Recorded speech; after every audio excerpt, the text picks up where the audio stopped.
We're trying to show them that we can come together, make a record, and show positive issues. The early 90s in LA was straight up warfare. The Bloods and Crips beef was popping off, bodies dropping left and right. But in the middle of all that chaos, both gangs came together and made a song called Piru Love, an experiment that shook the streets like never before. It was crazy because everyone didn't come empty-handed. Everyone came with Tech 9s, AKs, 357s you could think of. So what happened after the song dropped? Let's just say the unity it promised didn't last long, and what came next was straight chaos. Let's break it down.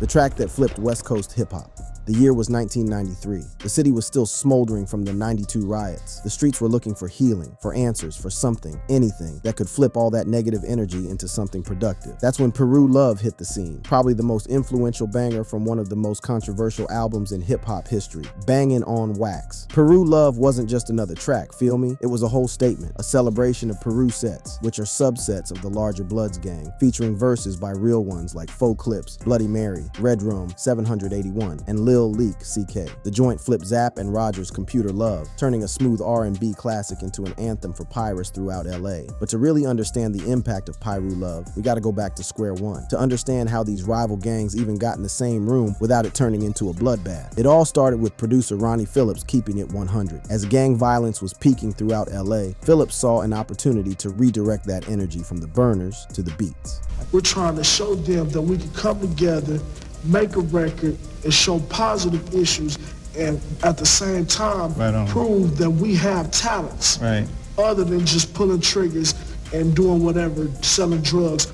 Producer Ronnie Phillips says he wanted to give the gang members an opportunity to do something positive. I don't look at them as being Bloods or Crips. I look at them as being my brother. Once we understood that, we started a relationship.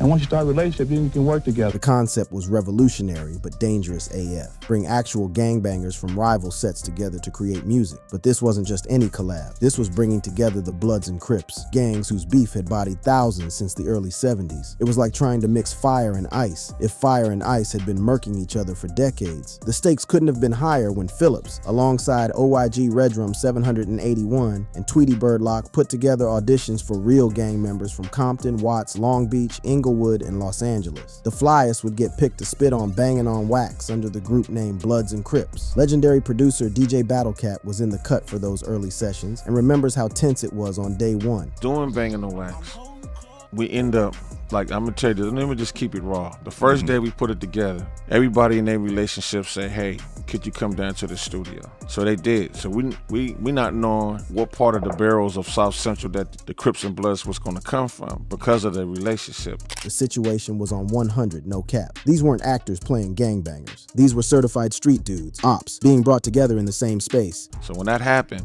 it was crazy because everyone didn't come empty-handed. Everyone came with Tech 9s, AKs, 357s you could think of, but we in trench coats and heavy coats and to cover up. So the Bloods is on one side, the Crips is on one side. It was a powder keg ready to blow, and blow it nearly did. As Battlecat explains, what started as homies just clowning on each other quickly got heated. It took executive producer Leon Haywood stepping in to keep it from popping off. And then they stood up because Leon Haywood had to protect his property and bring everything back to a medium like, hey, hold up. We know it can get like this, but respect what this is. Against all odds, the project pushed forward. The beats started flowing, the rhymes started dropping, and somewhere in those tense studio sessions, a track called Piru Love was born. A joint that would become not just the standout banger from Bangin' on Wax, but a cultural touchstone that would be remembered for decades. What made Piru Love so fire? According to DJ Battlecat, it was simply the hardest production on the whole tape. That's everybody's favorite song.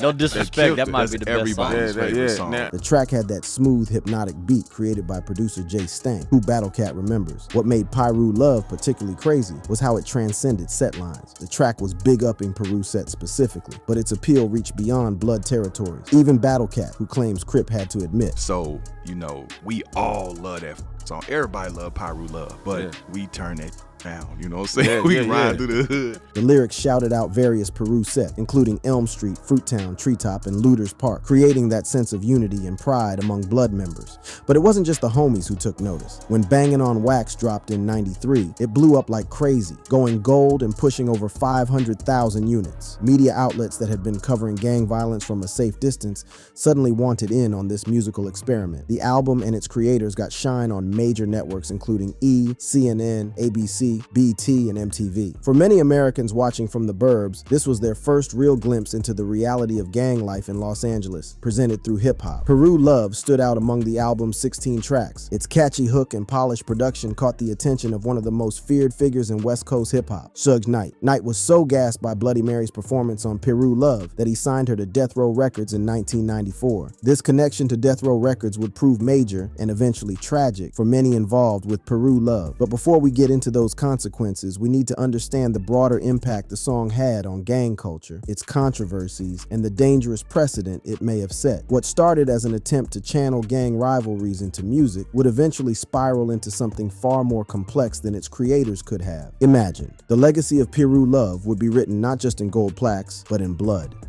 The aftermath, when the smoke cleared.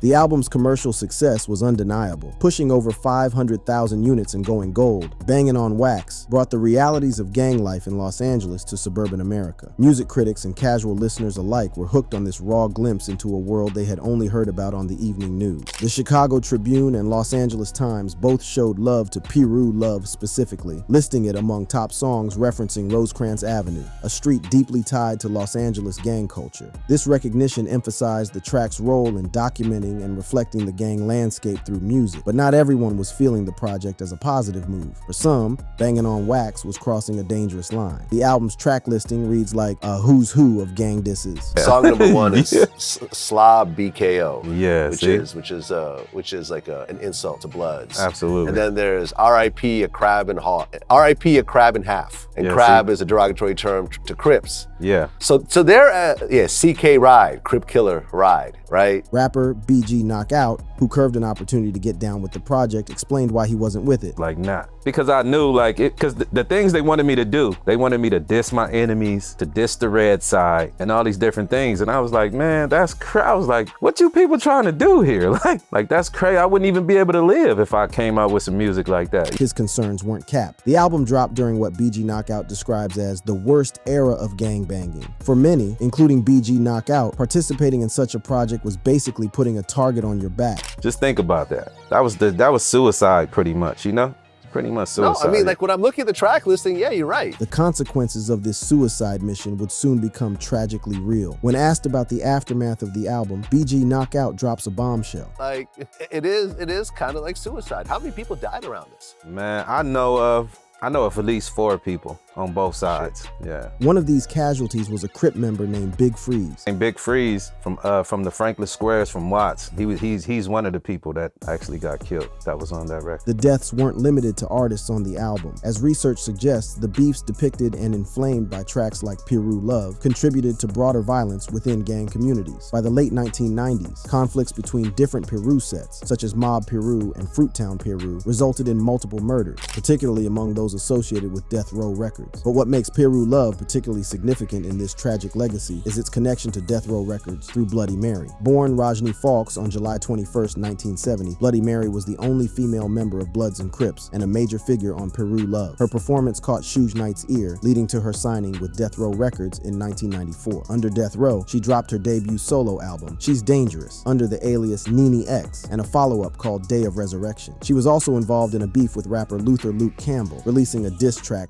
Luke, with fellow Bloods and Crips members like Redrum 781 and Tweety Bird Locke. Tragically, on November 19, 2006, Bloody Mary died in a motorcycle accident in Compton, California. She was riding her motorcycle when she was hit by a truck fleeing from police, leaving her brain dead. Her life support was eventually pulled, marking a somber end to her career. Another key contributor to Piru Love was OYG Redrum 781, born Jermaine Carter on July 22, 1972. A member of the Avenue Piru gang, he was also Kurup's cousin, though they had beef. After the group disbanded, Redrum joined Death Row Records in the mid-1990s, collaborating with heavyweights like Tupac Shakur, Snoop Dogg, Dr. Dre, and DJ Quick. Redrum 781 stayed active in music until he passed away on October 30th, 2021, after a battle with bone cancer. His death was mourned by the West Coast hip-hop community, with tributes highlighting his impact on gangsta rap, particularly through Piru Love and Bangin' on Wax. Another contributor to Piru Love was Faux Clips, also known as Young Malcolm, who laid down the hook on the track. After the group split, he dropped a solo album, Just Be Thankful, in 1995. Tragically, Faux Clips was gunned down in Compton in 1998, marking another loss to gang violence. The only member of the original Piru Love lineup known to still be breathing is Lil Leak, also known as CK, born James Carter. The younger brother of OYG Redrum 781, he spit verses on Piru Love and was affiliated with the Avenue Piru gang. However, there's not much info out there about what he's been up to since the group disbanded. The broader Bloods and Crips collective also faced major drama after Bangin' on Wax. After dropping a follow-up album, Bangin' on Wax 2, the saga continues in 1994, the group split. The Bloods formed the Damu Ritas and released Damu Ritas 1995 and How Deep Is Your Hood 1999. Many members of the Damu Ritas met tragic ends. B Brazy Peanut 2, Lil Laniac 2, Tiptoe, OG Mad Eye, Big Hawk, and Spider were all bodied in gang-related shootings, while Lil Hawk caught life for homicide. Some members like Big Y, Red Rag, and Sugar Booga, Dog, kept their music careers going, forming the Relatives and dropping independent albums. The Crips formed the nationwide Rip Ridaz, releasing Nationwide Rip Ridaz 1995, and Betrayed Can't Trust Nobody 1999. Several members, including Big Freeze, AWOL, and Faux Clips, were murdered, while others like Bronco, Twin Lock, G-Cell, G-Bone, and Keystone remain alive and active in their communities or music. The body count associated with Bangin' on Wax and Piru Love raises serious questions about the ethics of the project. Was this a genuine attempt to channel gang rivalries into something positive, or was it a cynical exploitation of gang culture that ultimately got people packed? Producer Ronnie Phillips and his team framed the album as a peace initiative. Following the 1992 Los Angeles riots, there were legit efforts to reduce gang violence. A peace treaty facilitated in 1992 saw a 44% drop in gang homicides in Watts in the 2 years following. Phillips presented Bangin' on Wax as part of this broader peace movement. My whole philosophy was to stop the brothers from killing each other, because right now there is no way out. Only way out is either give them better jobs, but that's not happening. Nobody's working at Mickey D's nowadays, because these guys make more money than I do in a week. The album was even marketed as a community investment, with proceeds supposedly going to local schools and parks. Keep those lines of communication open. Bangin' on Wax will be an ongoing project. Ronnie Phillips plans on producing an additional 3 albums with different gang members from different areas. Both gangs say they will invest the money they make from Bangin' on Wax into their community. But despite these noble intentions, the album's content, including Piru Love, reflected the gang's violent nature and ongoing beefs. The lyrics glorified gang violence and killing, with verses depicting pride, aggression, and ongoing conflict. The contradictions were clear. A peace initiative that celebrated gang identity, a project meant to stop violence that may have incited more of it. And at the center of this contradiction was Piru Love, a track celebrating Piru gang sets that would become the album's most enduring legacy. The Legacy, a track that still bangs to this day. 30 years have passed since Piru Love first bumped through the streets of Los Angeles. What started as a track on a controversial album has become a cultural artifact, a window into a specific moment in West Coast hip-hop history and gang culture. But the legacy of Piru Love is mad complex, layered with both wins and tragic L's. From a purely musical perspective, Piru Love stands as one of the most influential tracks from Bangin' on Wax. Its smooth production and catchy hook have given it staying power beyond many other tracks from that era. Even decades later, the song still slaps for listeners, including those with zero connection to gang life. A YouTube user recently captured this enduring appeal while discussing a remix of the track. Hey, this song was everything for me because I was a young nigga. What song? Power with Love, right? I was a young YG, a fan of the Bangin' on Wax, all that. Like, I went to swap meet. Before the CDs, the red tape, like, I went to Slauson, like... That's why I made it, baby. You play it all the time. Yeah, I went to Slauson, really bought the red tape, and, like, rest in peace to Legend Red Rum and Bloody Mary, man.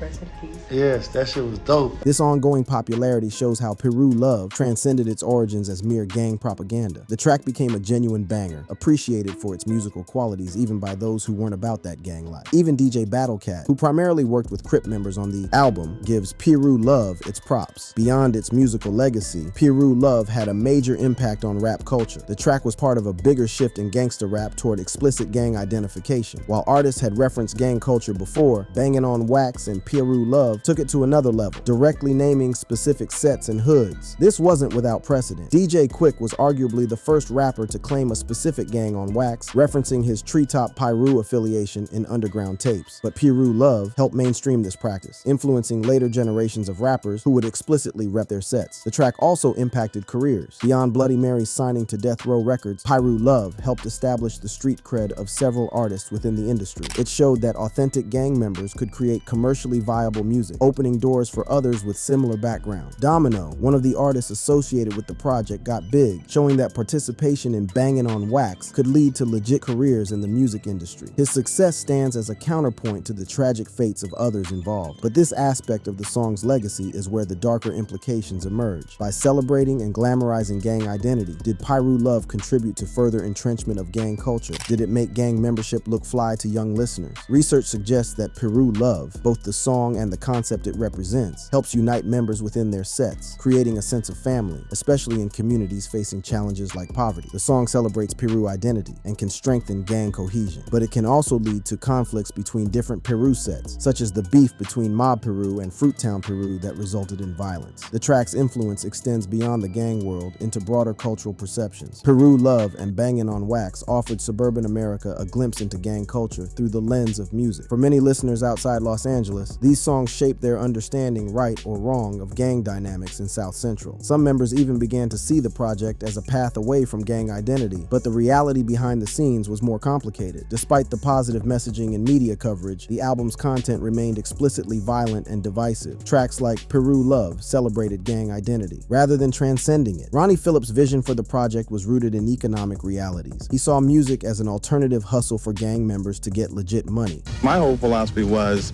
to stop the brothers from killing each other, because right now, there is no way out. Only way out is either give them better jobs, which that's not happening. Nobody's working at Mickey D's nowadays, because these guys make more money than I do in a week. This statement highlights a crucial reality that contextualizes Piru Love. Gang membership wasn't just about violence or turf. It was often an economic decision in communities with limited opportunities. The track emerged not just as a musical creation, but as a product of systemic inequalities that pushed young men toward gang affiliation in the first place. Phillips's vision was to create an alternative economic pathway through music, allowing gang members to monetize their experiences and creativity rather than resorting to crime. For a brief moment, Piru Love and the broader Bangin' on Wax project suggested this might be possible. The commercial success of the album, pushing 500,000 units, demonstrated the potential for this approach. An interesting dimension of Piru Love that's often overlooked is the technical achievement it represented. In an era before widespread digital production, creating a track that flipped computer love required serious skills. DJ Battlecat recalls the production process and the challenges they faced with sample clearances. So the executive producer swore up and down there with samples. Yeah. And he didn't want to deal with the sample clearances. It was getting expensive. The technical constraints of the era shaped the sound of Piru Love and the entire album. Despite these limitations, or perhaps because of them, the producers created something timeless, with Piru Love standing as the pinnacle achievement. Perhaps the most compelling aspect of Piru Love's legacy is how it represents a missed opportunity. For a brief moment, the track and the Bangin' on Wax project suggested a different path, one where gang members might channel their creativity and energy into music rather than violence. This optimistic vision never fully materialized. The violence continued. Members of both gangs, including those who participated in Bangin' on Wax, continued to fall victim to gang violence. The unity shown in media interviews turned out to be temporary, unable to overcome decades of deep-seated beef. Yet it would be straight capping to dismiss Piru Love and Bangin' on Wax as complete failures. The project did provide legit opportunities for some participants. It proved that gang members had real talent worth recognizing, and it cracked open doors for future artists from similar backgrounds. One of the most profound aspects of Piru Love's legacy is how it embodies the contradictions of gangster rap as a genre. On one hand, it provided a creative outlet for voices from the trenches, allowing gang members to channel their experiences into art and potentially stack legit paper. On the other hand, it may have reinforced the very gang identities and rivalries that contributed to violence in these communities. This contradiction is particularly evident in how Piru Love, the concept, not just the song, affects gang members. It builds loyalty and identity within Piru sets, strengthening gang cohesion.